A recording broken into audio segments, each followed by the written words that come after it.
Hi, this is Amy from YoSoBoho, and this is my very first video thrift haul. So normally I do Thursday Night Thrift, and I take a bunch of photos and share my finds for the week, but today I thought I would change things around. So, first off, these came from Happy Tales, which is down in the Cuyahoga Valley. It is a nonprofit for the Humane Society, so all the purchases go, to the animals, which is awesome. I saw this burlap bunny there, and he's just too cute. With Easter coming up, he might live with me. He's got a wonky foot. It needs to be reinforced, but I think I can do that pretty easily. And I spent all of $1 to get him. And yes, that's a modern Made in China sticker. I can't find anything like him online. I just think he's so well done. His face with those dark eyes and nose, just so cute. So, really cute. He'll either stay with me or we'll find him a good home. Next I found this really cool tonala piece. Tonala is this kind of art that's done in Mexico. I actually have a collection of pottery you may have seen in the past. Actually, it's right over there. But this was unique because this is some sort of paper mache. So it's light. It's painted really beautifully. I love the eyes. Has a little chippy right here that needs some black touch up, but it's signed. I've seen the JAL before. I need to do a little bit more research because the SCR and the MEL, I don't know if it's multiple artists or what this is, but I am excited to find out. It is like crazing, like glaze on pottery, but it's the glaze on this paper mache that's kind of cracking up, which is neat and indicative of its age.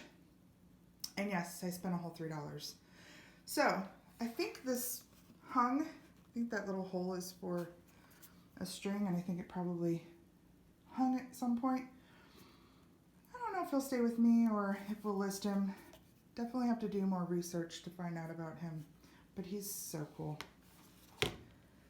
Next I found these really cute beaded trivets. They go for about $10 a piece. I spent $1, but I think they are super cute. They're flexible. I think they'll go really cute in somebody's vintage kitchen decor. And then finally, at that same shop, I found this little bead, and I kind of fell in love. He has this stinger, which actually is a spoon, so perfect for honey or jam. And I just love him. I spent probably $6 or $8 for him, and not with the intention of selling, just because I kind of fell in love.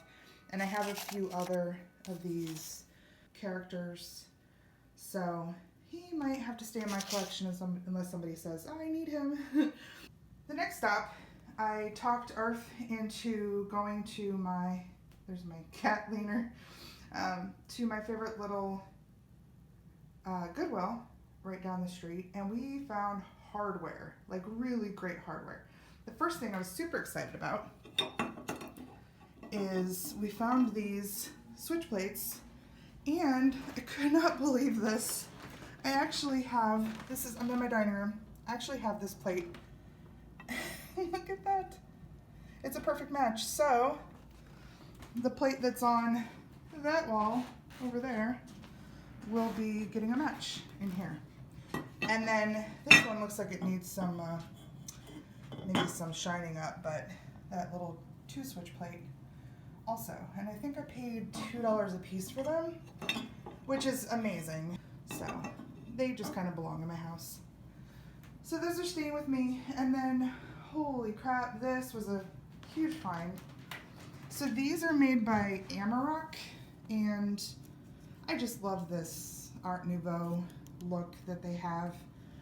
There are, I forget the number, 25 of these, I believe, and then 29 of the button pulls. And they're listed online as pewter. So they would go perfect with like a brushed nickel, but they called them pewter online. All the hardware was with them. I paid $10 for all of them, which is incredible because one of these on eBay they're asking $9 for it, which I think is ridiculous. But I do remember when I did my kitchen how expensive, once you pick your pull and realize you need a million of them on every drawer and cabinet, they're really expensive. Then, actually, Earth found the next two things. This brass, I think it probably had maybe a glass bowl in it, and I think we can find something that goes in there that will work for that. But it's got some age to it. It's just really pretty. I think it'd be a neat little console or coffee table bowl once we find the right thing to go in there. And then he also found this, which I love. This is obviously done, on a lathe. Beautiful color. And then it has this aluminum or pewter detail, this metal detail, which I just adore. I adore metal and wood anyway, so just beautiful. Paid $2 for it. Have no idea what it is, what it's supposed to be used for. It's wood on the inside, so obviously couldn't put water in there. I don't know. I think some makeup brushes. Oh, my makeup brushes would look pretty in there. Or utensils or pencils or, art equipment. Something. I'm sure it could serve a purpose, but absolutely beautiful. And then I think the last thing we got at that Goodwill is this beautiful, I want to say it's a desk scarf. It's square, and on each one of the corners has this great cross stitch butterfly. Great colors. Love the detail, love the little edging, stitched detail. Really well done. Beautiful white. Definitely vintage, but it's probably been tucked away in a trunk or somewhere where it hasn't been aged or yellowed in any kind of way. So really pretty. And then finally we went to Hartville, and we hit a couple of places. One, inside the Hartville buildings where the vendors are, upstairs on the second floor, there is an antique kind of corner. It's a big, they have most of the upstairs actually. I hesitate to call it antique because there's a mishmash of old and new, like brand new there, so you have to be careful. But I found this dog and I just could not. I mean, he's amazing. He's probably a 50s piece. He's not marked, but I'm guessing Japan. I paid $7.95 for him. My intention is to keep him in my collection because I want to do, in the springtime, I want to take my cool pots and do some succulents in them. And I just think he will look so cute with like a spiky succulent sticking out of his back. But, I mean, come on. Who could leave him? So, I had to have him. So downstairs, inside the market, there are a couple of older women who have a booth there and lots of glass. And the first piece that I saw was this piece right here. And I asked Earth if he thought it would light up. Let me see. What did I do with my here? I said, do you think it'll light up? And he said, nah. And I lit it up. And you could see how, I mean, it glows. It really eats up the light. When I did that, the woman who owns the booth, her eyeballs bulged out. And she said, what? And she said, oh, I have another one of those. So I said, I'll take it.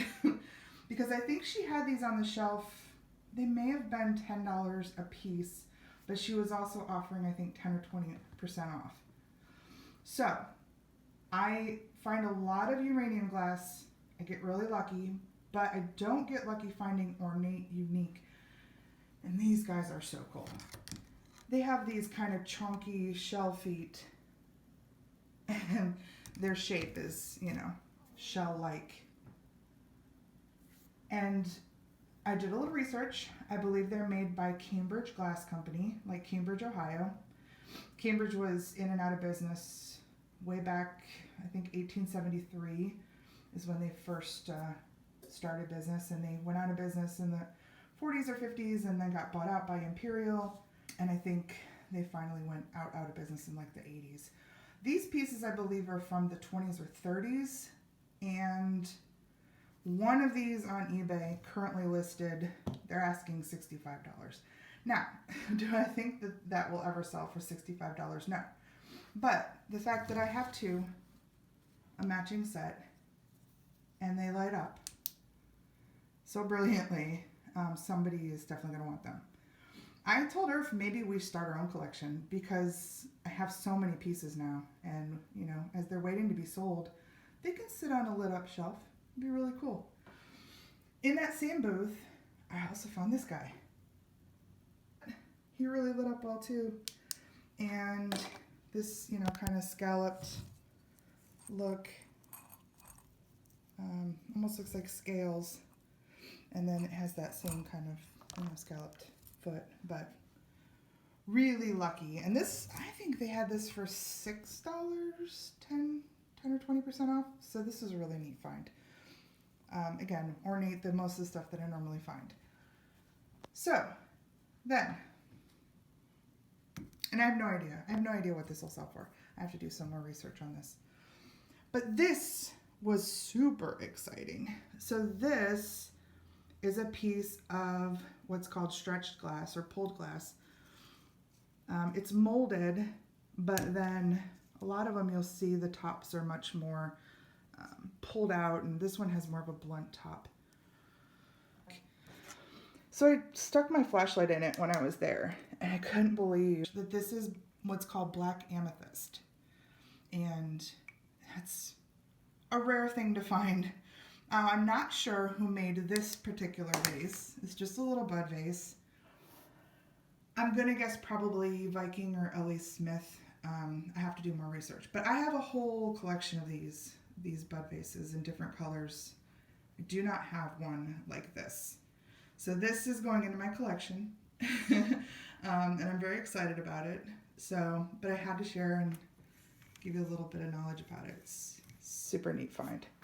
And then finally, probably actually the coolest find of the day is this tray. So they had this sitting on a table, and on the table it said 50% off everything on this table, and they had it marked $10. So I couldn't believe it that, you know, here, this beautiful hand-carved tray, they were asking $5 for it. I mean, it's phenomenal. It's all hand-carved work, super detailed.